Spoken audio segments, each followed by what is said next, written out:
আসসালামু আলাইকুম ভিউয়ার্স। আমি আসলাম এই যে পাট খেতে। এটা হচ্ছে আমাদের পাট। দেখেন আসলে পাটের পাতা দেখতে কেমন।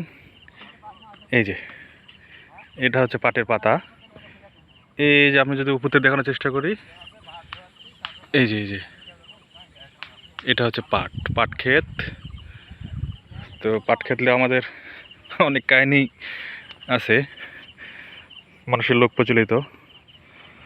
তো এই যে পাট কেমন হয় আমি দেখানোর চেষ্টা করতেছি। এটা পাটের ডাটা বা পাটের হচ্ছে ডগা, এই আস্তে আস্তে থাকে।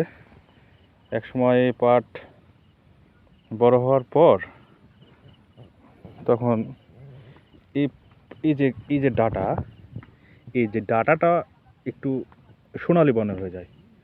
তখন এই পাটটা আমরা বলি যে পরিপক্ক হয়েছে, তখন আমরা পাটটা কেটে নিই। এই পাটটা কেটে নেওয়ার পর তারপর এটা আমাদের পানিতে ডুবে রাখতে হয়। 25 থেকে 30 দিনের মতো পানিতে ডুবে রাখতে হয়। তারপরে এই পাট জাগ আসে আমরা বলি।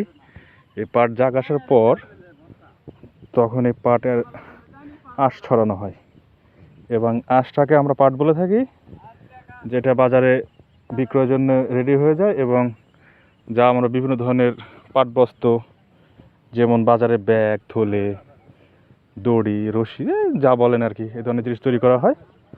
আর যে কাঠিটা থাকে এটা আমরা পাট কাঠি বলি। তবে